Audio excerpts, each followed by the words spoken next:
Queridos irmãos da Casa do Evangelho, que a paz e o amor de Jesus nos envolva a todos, nos trazendo muito amor, muita esperança, muita fé aos nossos corações, mais uma vez neste dia. Hoje, no Conversando com a Casa do Evangelho, nós vamos continuar estudando as leis morais. As leis morais não estão escritas, de fato, em nenhum livro, mas elas tratam daquelas leis perfeitamente observáveis na vida, na natureza, e elas fazem todo sentido quando a gente observa a nossa vida, observa o mundo em que nós vivemos. Essas duas leis encontram-se escritas no Livro dos Espíritos, no capítulo 4 e no capítulo 5. No capítulo 4 trata da lei de conservação. Permite que a gente converse bastante sobre o instinto de conservação, a questão do suicídio, meios de conservação da própria vida, o necessário e o supérfluo em nossas vidas e privações voluntárias e mortificações que muitas vezes alguém passa nestas situações.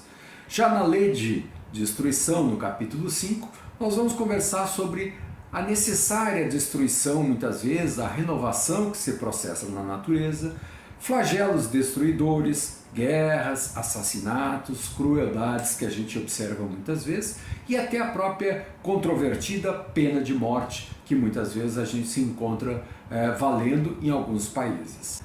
Começamos analisando a lei da conservação no capítulo 4. Allan Kardec pergunta assim para os espíritos: é a lei da natureza o instinto de conservação? Ou seja, essa força interior que todos os animais, até os vegetais e os homens dispõem, ou seja, essa vontade de viver, essa luta para não morrer, para não deixar a vida escapar do seu organismo? E a resposta dos espíritos é: sem dúvida. Todos os seres vivos o possuem, qualquer que seja o grau de sua inteligência. Uns ela é puramente maquinal, em outras ela é raciocinada também. Mostrando que essa força que tenta preservar a vida dentro de nós, ela é fundamental e ela é necessária e é como se fosse uma lei da natureza dentro de nós. Na pergunta mais à frente, Allan Kardec coloca assim: com que fim outorgou Deus a todos os seres vivos um instinto de conservação?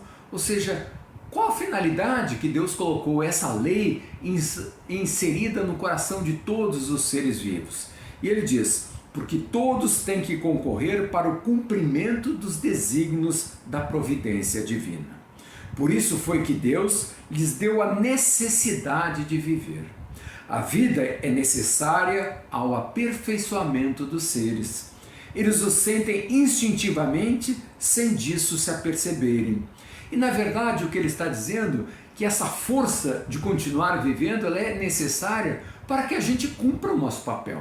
Importante a gente fazer uma distinção entre o instinto no homem e o instinto nos animais. O instinto nos animais é muito mais próprio da sua própria natureza. Desde que eles nascem até a sua morte, eles são regidos pela sua natureza. Um gato será sempre um gato, no Brasil, na Alemanha, na antiguidade ou nos tempos atuais. Ele não muda o seu comportamento. Ele segue a sua alimentação conforme a alimentação de um gato. Mas o ser humano já tem o seu instinto, mas ele tem também, descolado da sua natureza própria, o homem tem a vontade, ele tem a inteligência, ele tem a consciência, ele tem a capacidade para analisar os seus atos e tomar decisões próprias. Ele pode transformar a natureza para satisfazer a sua própria vontade. Ele tem a sua inteligência e a sua vontade, o seu livre-arbítrio, descolados do instinto para poder decidir o que fazer da sua própria vida. E nesse ponto é fundamental quando a gente observa que o homem muitas vezes tenta o suicídio, coisa que jamais vai se ver nos animais ou nas plantas. E é justamente essa capacidade adicional da vontade, do livre-arbítrio, que o homem tem diferente dos animais. Ele pode decidir o seu destino, mas não quer dizer que ele não vai aprender. Ele, pela possibilidade da reencarnação, da lei de causa e efeito, ele aprende com esses processos. E sem dúvida nenhuma, Deus não nos abandona. Ele vai ensinando pelas experiências e vai dando a oportunidade do homem decidir os seus melhores destinos. E essas dificuldades e dando essa liberdade ao homem, mostra também que Deus zela, ama e cuida do ser humano para que ele possa escolher o seu melhor caminho, livre das dores e do sofrimento, evitando um caminho tão triste do suicídio que nós jamais vamos ver nos animais ou nas plantas, porque é uma lei natural, ou seja, a lei de conservação e de preservação da vida faz parte das leis da natureza. Nas perguntas seguintes, já analisando os meios de conservação da vida e o que é necessário e supérfluo, Allan Kardec coloca na questão 705 a seguinte pergunta: por que nem sempre a Terra produz bastante para fornecer ao homem o necessário? E os espíritos levam a uma reflexão bem profunda. Eles respondem assim: a Terra produziria sempre o necessário, se com o necessário o homem soubesse se contentar. Mas acontece que ele emprega no supérfluo o que poderia ser aplicado ao que é necessário em suas vidas. Desde que haja desperdiçado a metade dos produtos em satisfazer as suas fantasias e muitas vezes até para subjugar os seus irmãos e para mostrar poder, é natural que o imprevidente não é a natureza. A natureza dispõe dos recursos para o ser humano sobreviver e continuar a sua existência. Allan Kardec, na questão seguinte, na 707, faz uma pergunta indo mais um pouco profundo nessa questão. Ele coloca, com razão, dizendo assim: é frequente a certos indivíduos faltarem os meios de subsistência, ainda quando os cerca de abundância. A que se deve atribuir isso? E os espíritos mostram que, mais uma vez, a resposta não está na natureza, está na conduta do ser humano. Eles dizem assim: se deve isso ao egoísmo dos homens, que nem sempre fazem o que lhes cumpre. Depois, e as mais das vezes, devem-no a si mesmos. Buscai e achareis, é o que Jesus nos ensinou, não é verdade? Mas é preciso procurá-lo, não com indolência, não com preguiça, e sim com ardor, com perseverança, sem desanimar ante os obstáculos que a vida se coloca na nossa vida. Porque esses obstáculos fazem o ser humano desenvolver o conhecimento, a tecnologia, fazem ele se aperfeiçoar, fazem ele crescer interiormente. Então as dificuldades são sempre sinônimos de oportunidades de aprendizado que a vida nos coloca. E do mais além, nessa questão da lei da conservação, Allan Kardec faz uma pergunta muito interessante aos espíritos. Ele pergunta assim: será crime que em certas condições muito críticas e difíceis, alguns homens que se viram na contingência de sacrificar os seus semelhantes para matar a fome, ou seja, é justificável eu levar outras pessoas à morte para salvar a minha vida? E os espíritos nessa questão são bem claros nessa resposta. Há mais merecimento em sofrer todas as provações da vida com coragem e abnegação. Em tal caso, há homicídio e crime de lesa natureza, falta que é duplamente punida. Ou seja, eu, para preservar a minha vida, não posso roubar os alimentos das outras pessoas. Eu não posso furtar a água de outras pessoas, porque a minha desculpa seria para preservar a minha vida, mas levando à morte a outras pessoas. Existe muito mais mérito em eu me sacrificar, mostrando que eu tenho amor pelo ser humano, que eu sou superior a essas questões materiais, porque se nós prestarmos atenção, a morte é inevitável para todos nós. Mas as circunstâncias em que ela ocorre depende muito do nosso livre-arbítrio, da condição que nós impomos a outros seres humanos. Agora, analisando da lei de destruição, nós estamos falando bastante sobre a questão da conservação, da importância para ampliar o tempo de vida, para ampliar as oportunidades. Mas fica a pergunta, como Allan Kardec fez no Livro dos Espíritos, no capítulo 5, questão 728. É a lei da natureza a destruição? Será que a destruição na natureza também está presente como uma forma natural na vida das pessoas, dos animais, da planta e até do próprio planeta? E os espíritos respondem: preciso é que tudo se destrua para renascer e se regenerar. O que chamais de destruição não passa de uma transformação. que tem por fim a renovação e a melhoria dos seres vivos. A questão seguinte é bem interessante. Se a regeneração dos seres se faz necessária à destruição, por que o cerca a natureza de meios de preservação à conservação? Veja a pergunta do Allan Kardec. Olha, se a lei de destruição se faz presente, por que então a lei de conservação? Não precisava conservar. E a resposta é sábia. A fim de que a destruição não se dê antes do tempo. Ou seja, que a morte não aconteça antes do tempo. Para que toda destruição antecipada obsta, priva o desenvolvimento do princípio inteligente.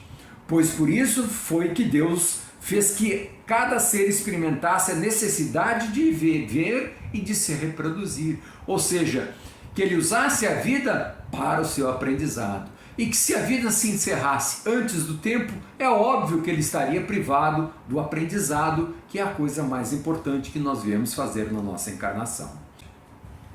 É claro que nós vamos perguntar assim, puxa, mas na natureza existem tantos flagelos destruidores, né? Enchentes, terremotos, maremotos e muitas vezes outros provocados até pelo próprio ser humano.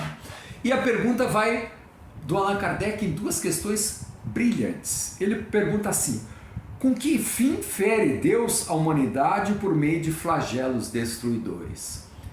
E os espíritos nos respondem: para fazê-lo progredir mais depressa.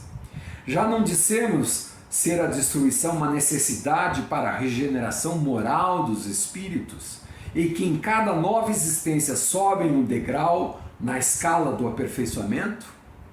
Preciso é que se veja o objetivo, para que os resultados possam ser entendidos. Ou seja, a lei de destruição está presente nesses flagelos para que o ser humano progrida mais depressa. É natural que traz sofrimento, mas esse sofrimento faz o homem se concentrar na busca da solução.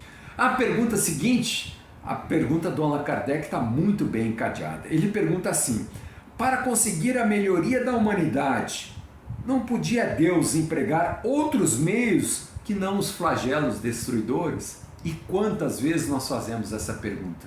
Mas por que Deus precisa fazer isso? Ele não pode ajudar o ser humano a buscar o progresso de outra forma? Tem que ser através da dor e da destruição? Quantas vezes nos perguntamos disso? E a resposta dos espíritos é brilhante. Ele coloca assim: pode e faz isso todos os dias na nossa vida, pois que deu a cada um os meios de progredir pelo conhecimento do bem e do mal. O homem, porém, não se aproveita desses meios. Necessário, portanto, se torna que seja castigado um pouco no seu orgulho e que se lhe faça sentir a sua fraqueza. Ou seja, nós dispomos de matérias-primas, nós dispomos de inteligência, nós dispomos do dia, de recursos de energia que ainda estamos descobrindo na natureza. Então, quando a gente olha para o mal que acontece muitas vezes nas nossas vidas, nós esquecemos todo o bem que acontece todos os dias. E é óbvio que Deus emprega meios inúmeros, continuamente, criativos, para que todos os dias o homem consiga fazer o seu progresso. Continuando ainda na lei de destruição, Allan Kardec faz uma pergunta muito importante. É crime aos olhos de Deus o assassinato, o assassínio? E os espíritos respondem: grande crime, pois é aquele que tira a vida do seu semelhante, corta o fio de uma experiência de expiação ou de missão. Aí é que está o mal. Ou seja, ao ceifarmos a vida de alguém, nós estamos tirando a oportunidade de evolução, estamos tirando a oportunidade do aprendizado, do crescimento, e certamente não fomos nós que demos a vida àquela pessoa e não temos esse direito de fazer esse processo. Da mesma forma, a gente pode entender isso para todas as formas de assassino, seja ela do aborto, seja ela do assassino, seja ela também da pena de morte. A pena de morte, de certa forma, é uma autorização do Estado para se cometer um assassinato. E com certeza o assassinato ou ninguém tem esse direito. E Allan Kardec então faz a pergunta seguinte: desaparecerá algum dia da legislação humana a pena de morte? E ele coloca: desaparecerá e a supressão assinalar um progresso da humanidade. Quando os homens estiverem mais esclarecidos, a pena de morte será completamente abolida da terra. E a gente consegue entender também que muitas vezes o próprio aborto também é quase uma pena de morte, porque nem sequer a vítima maior teve a oportunidade de julgamento, nem sequer ela teve a oportunidade de ser ouvida. Então, ceifar a vida de outras pessoas absolutamente contraria as leis da natureza. Que Deus nos abençoe, nos fortaleça e nos encha a alma de esperança, alegria na nossa jornada evolutiva. Fiquem com Deus, hoje e sempre.